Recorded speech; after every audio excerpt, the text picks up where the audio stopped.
আমন্ত্রণ দীপ্ত সংবাদে আপনাদের সাথে আছি আমি ইয়াসমিন সুমনা। শুরুতেই সংবাদ শিরোনাম। নেপালে বন্যা ও ভূমিধসে নিহতের সংখ্যা বেড়ে প্রায় 400 জনে দাঁড়িয়েছে। হিমবাহ ধসে ঘটে এই বিপর্যয়। 1 সেপ্টেম্বর থেকে টাকা তুলতে পারবেন একীভূত 5 ব্যাংকের গ্রাহকরা। আস্থা বাড়বে বলে মত বিশেষজ্ঞের। চ্যাম্পিয়ন্স লিগ ফুটবলের 36 দলের ড্র অনুষ্ঠিত। রিয়াল মাদ্রিদের বড় প্রতিপক্ষ আর্সেনাল ও ইন্টার মিলান।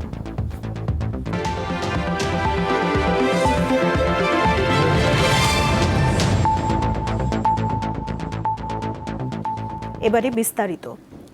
নেপাল তিব্বত সীমান্তে ভয়াবহ আকস্মিক বন্যা ও ভূমিধসে নিহতের সংখ্যা বেড়ে 389 জনে দাঁড়িয়েছে। এখনও নিখোঁজ কমপক্ষে 1,500-এর বেশি মানুষ। এর মধ্যে নেপালে 9 শতাধিক এবং তিব্বতে 5.5 শতাধিক মানুষ নিখোঁজ বা যোগাযোগ বিচ্ছিন্ন অবস্থায় রয়েছেন। তাদের মধ্যে অধিকাংশই ভারত, মালয়েশিয়া, যুক্তরাষ্ট্র ও যুক্তরাজ্য সহ 28টি দেশের পর্যটক। এছাড়া নেপালের অন্তত 9টি জলবিদ্যুৎ প্রকল্প, 19টি সেতু এবং 40 কিলোমিটার মহাসড়ক ভেসে গেছে। নিখোঁজদের সন্ধানে উদ্ধার অভিযান অব্যাহত রয়েছে। নদীতে ধ্বংসাবশেষ আটকে থাকায় ফের বন্যার শঙ্কা করা হচ্ছে।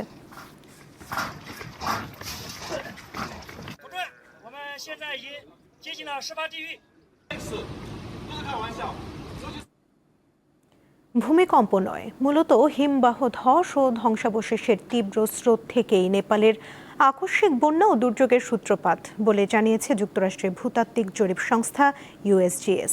পাশাপাশি পাহাড় থেকে বিপুল পরিমাণ বরফ ধসের সাথে পাথর ও কাদামাটি থাকায় প্রাণহানি বেশি হয়েছে। একই অঞ্চলে দ্বিতীয় দফায় আকস্মিক বন্যার সতর্কবার্তা দিয়েছে স্থানীয় কর্তৃপক্ষ। 26 আগস্ট নেপালের তিব্বত সীমান্তবর্তী রসুয়া জেলার গ্রামের মানুষের কাছে বুধবার সকালটা অন্যান্য সাধারণ দিনের মতোই ছিল। পাহাড় ঘেরা শান্ত জনপদ, নদীর স্বাভাবিক স্রোত। কিন্তু কেউ হয়তো কল্পনাও করেনি যে কয়েক মুহূর্তেই সেই পরিচিত প্রকৃতি এমন ভয়ঙ্কর রূপ নেবে। অন্যান্য দিনের মতোই কাজ করছিলেন স্থানীয়রা, ঘুরে বেড়াচ্ছিলেন পর্যটকরা। কিন্তু সকাল 9টার দিকে হিমালয় অঞ্চল জুড়ে নেমে আসে এক ভয়ঙ্কর আকস্মিক বন্যা। তিব্বত থেকে নেপালের ভোতেকুশ নদীতে কাদা পানির তীব্র স্রোত এসে আছড়ে পড়ে ঘনবসতিপূর্ণ গ্রামগুলোতে। মুহূর্তের মধ্যে গ্রাস করে বিস্তীর্ণ এলাকা। তিব্বতের সঙ্গে নেপালের গুরুত্বপূর্ণ গিয়েরং স্থলবন্দরে এই ভূমিধসের ঘটনা ঘটে। তিব্বত সহ ওই এলাকার যোগাযোগ ব্যবস্থা এবং বিদ্যুৎ সংযোগ বিচ্ছিন্ন হয়ে যায়। পাহাড় থেকে নেমে আসা শক্তিশালী কাদা পানির ঢল মুহূর্তের মধ্যে ভাসিয়ে দেয় নদীর তীরবর্তী গ্রাম, বাজার, রাস্তা, সেতু। কাদামাটিতে আটকে পড়ার কারণে শত শত মানুষের প্রাণহানি হয়। নিখোঁজ বা যোগাযোগ বিচ্ছিন্ন রয়েছেন 1,500-এরও বেশি মানুষ, যাদের বেশিরভাগই পর্যটক এবং ভারতীয় নাগরিক। আকস্মিক এই বন্যার কারণ ভূমিকম্প থেকে হয়েছে প্রথমে ধারণা করা হলো, পরে জানা যায় মূলত ভূমিধস এবং তুষারধস থেকেই এর সূত্রপাত। তুষারধসের জেরে পাথর ও বরফের স্তূপে অবরুদ্ধ থাকা নদীর গতিপথ হঠাৎ ভেঙে সৃষ্টি হয় এই বিধ্বংসী আকস্মিক বন্যার। স্যাটেলাইট চিত্রেও বড় ধরনের বরফ পাথরের ধস ও ধ্বংসাবশেষ দেখা গেছে। USGS এর মতে এ ধরনের ডেব্রিস ফ্লো খুব দ্রুত গতিতে নেমে আসে এবং সামনে যা পায় তাই ধ্বংস করে ফেলে। বিপর্যস্ত এলাকাটি হিন্দু, বৌদ্ধ ও জৈন ধর্মাবলম্বীদের কাছে গুরুত্বপূর্ণ। প্রতি বছর এই সময়ে বিপুল পর্যটক এখানে জড়ো হন। কয়েক হাজার পর্যটক নেপাল হয়ে মানস সরোবরে যান। জলবায়ু পরিবর্তনের কারণে এই অঞ্চলের হিমবাহ দ্রুত গতিতে গলছে বলছেন বিজ্ঞানীরা। এদিকে একই অঞ্চলে দ্বিতীয় দফায় বন্যার সতর্কবার্তা দিয়েছে স্থানীয় কর্তৃপক্ষ। নেপালের সীমান্তবর্তী ভারতের বিহার ও উত্তরপ্রদেশেও বন্যা সতর্কতা জারি করা হয়েছে। এ বন্যা ও ভূমিধসকে 2015 সালের প্রাণঘাতী ভূমিকম্পের পর নেপালে সবচেয়ে বড় প্রাকৃতিক দুর্যোগ বলা হচ্ছে। প্রকৃতি আমাদের জন্য আশীর্বাদ, কিন্তু এই প্রকৃতি যখন বিগড়ে যায় তখন ধরণীতে নেমে আসে মহাপ্রলয়। আর এই বিপদের সামনে কয়েক মিনিটের ব্যবধানই জীবন মৃত্যুর পার্থক্য হয়ে দাঁড়ায়। ইশরাত সুমা, দীপ্তবার্তা কক্ষ। মক্কা চুক্তিতে যোগ দিতে সদস্য দেশগুলোর কাছ থেকে প্রস্তাব এলে সরকার তা ইতিবাচকভাবে বিবেচনা করবে বলে জানিয়েছেন পররাষ্ট্রমন্ত্রী খলিলুর রহমান।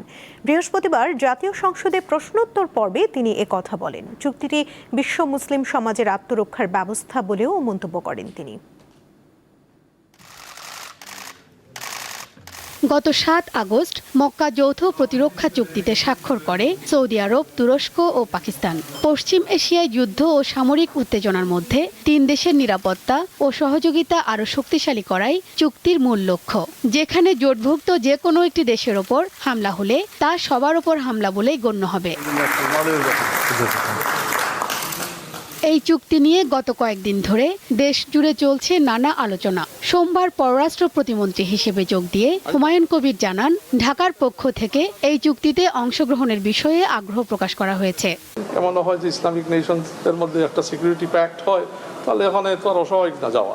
বৃহস্পতিবার জাতীয় সংসদের প্রশ্নোত্তর পর্বে এ বিষয়ে জানতে চান স্বতন্ত্র সংসদ সদস্য রুমিন ফারহানা। মাননীয় মন্ত্রী কি বলবেন যে এখানে বাংলাদেশের সুবিধাটা কি হবে এই প্যাক্টে যুক্ত হলে? জবাবে পররাষ্ট্রমন্ত্রী জানান, এটা নির্ভর করছে জোটের সদস্যদের ইচ্ছার ওপর।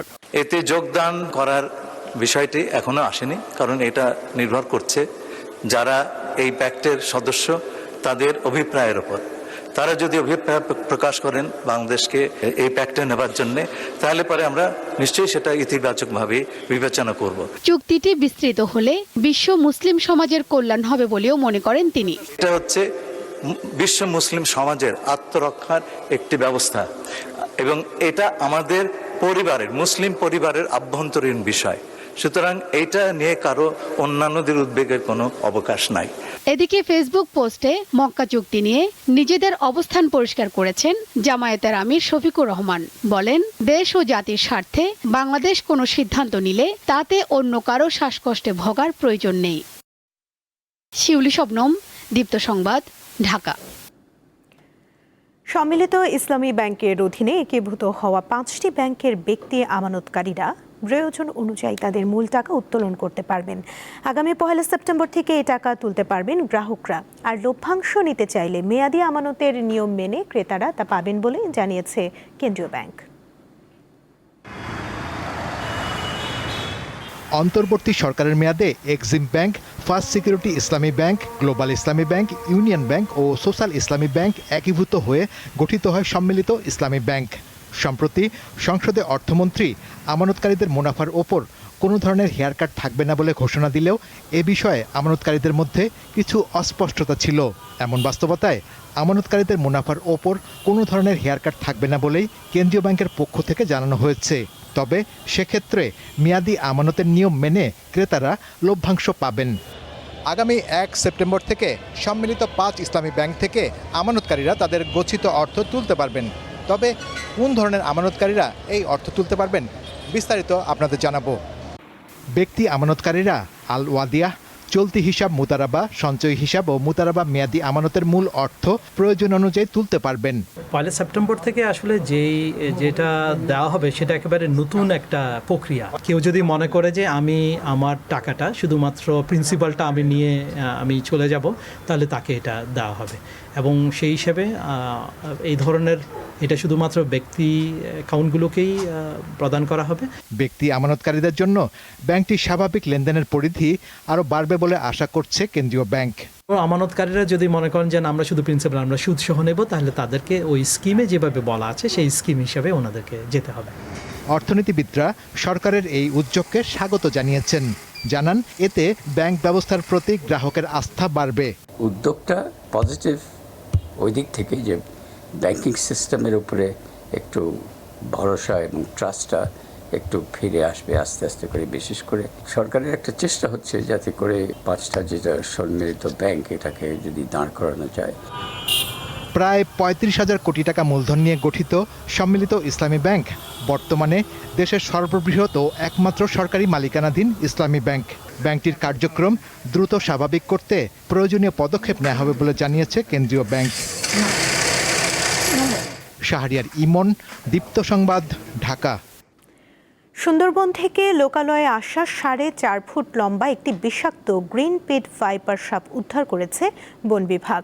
পূর্ব সুন্দরবনের চাঁদপাই রেঞ্জের সহকারী বন সংরক্ষক দীপন চন্দ্র দাস এ তথ্য নিশ্চিত করেন। তিনি জানান, বৃহস্পতিবার রাতে সুন্দরবন উপকূলীয় চিলা এলাকার একটি বসতঘরে সাপটিকে দেখে বন বিভাগকে জানালে তারা দ্রুত ঘটনাস্থলে পৌঁছে গ্রিন পিট ভাইপারটিকে উদ্ধার করেন। পরে সাপটিকে বনে উন্মুক্ত করা হয়।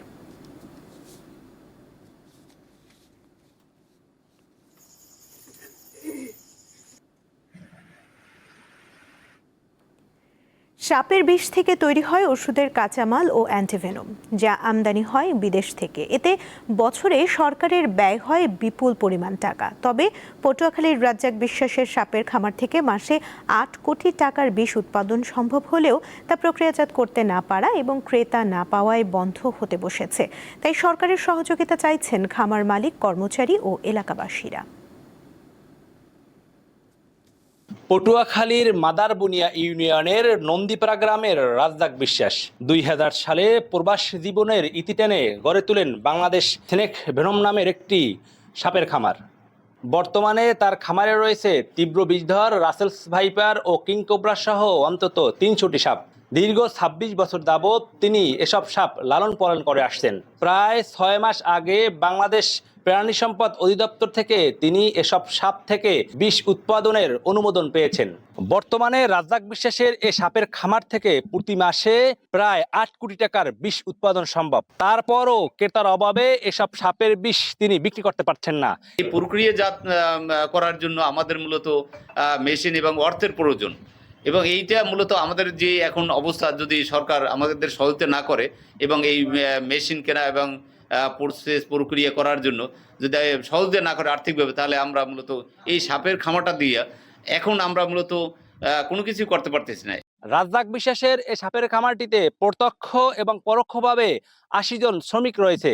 এই খামারটি বন্ধ হয়ে গেলে এসব শ্রমিক কর্মহীন হয়ে পড়বেন। লাইসেন্স পাইয়া এখন দেখা গেছে আমরা বিষ বিক্রি করতে পারতেছি না, কারণ আমরা বাহিরে বাজারজাত করতে পারতেছি না। আর এটা যদি বাজারজাত আমরা করতে পারতাম, তা আমরা ডেভেলপ হইতাম, দেশ ডেভেলপ হইতে। রাজ্জাক বিশ্বাসের খামারের শুরু থেকেই সকল ধরনের সহযোগিতা করে আসছে জেলা প্রাণী সম্পদ অধিদপ্তর। বর্তমানে তার সংকট সমাধানে প্রয়োজনীয় উদ্যোগ গ্রহণের কথা জানিয়েছেন এই কর্মকর্তা। আমরা যখন তাকে দিয়েছি, লাইসেন্স দিয়েছি, তখন আমাদের দায়িত্ব থাকবে যে এই ভেনমটা যাতে ব্যবহার করা যায় সেটাকে উপযুক্ত করা। রাজ্জাক বিশ্বাসের সাপের খামারটি টিকিয়ে রাখতে কার্যকরী পদক্ষেপ নেবে সরকার, এমন প্রত্যাশা সকলের। পটুয়াখালী থেকে মোহাম্মদ ইমরান, দীপ্ত সংবাদ। খেলার খবর। ইউরোপীয় ক্লাব ফুটবলের সবচেয়ে মর্যাদাপূর্ণ আসর উয়েফা চ্যাম্পিয়ন্স লিগের নতুন মৌসুমের ড্র অনুষ্ঠিত হয়েছে বৃহস্পতিবার রাতে। মোনাকোর গ্রিমালদি ফোরামের সম্পূর্ণ নতুন ধাঁচের এবারের ড্রয়ে কঠিন গ্রুপে পড়েছে বর্তমান champion PSG, Barcelona, Manchester City ও রিয়াল মাদ্রিদ।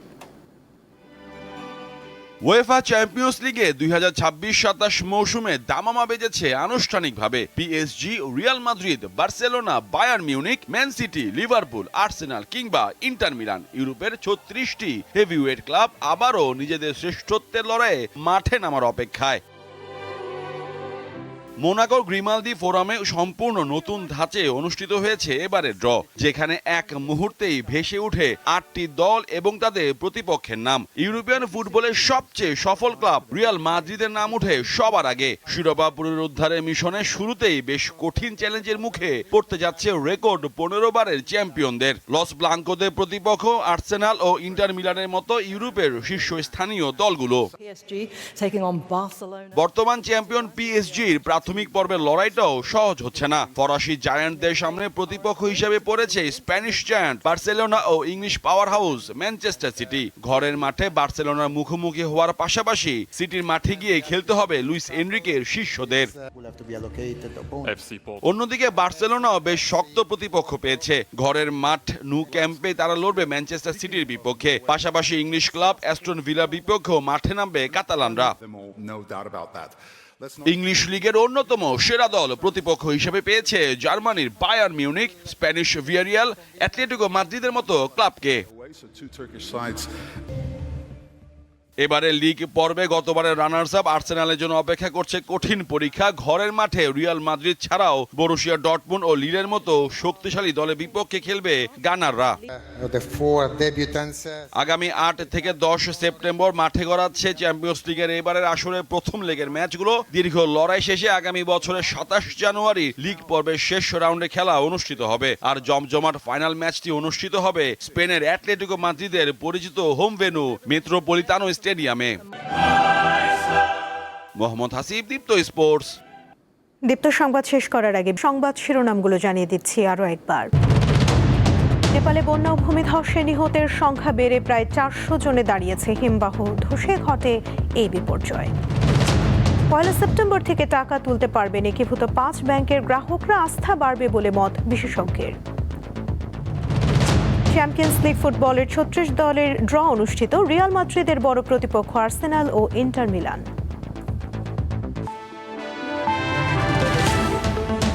এই ছিল এখনকার মতো। পরবর্তী সংবাদ বেলা 12টায় দেখার আমন্ত্রণ রইল। এছাড়া আরও তথ্য পেতে যুক্ত থাকুন দীপ্ত ডিজিটাল প্ল্যাটফর্মের সাথে। ধন্যবাদ সবাইকে।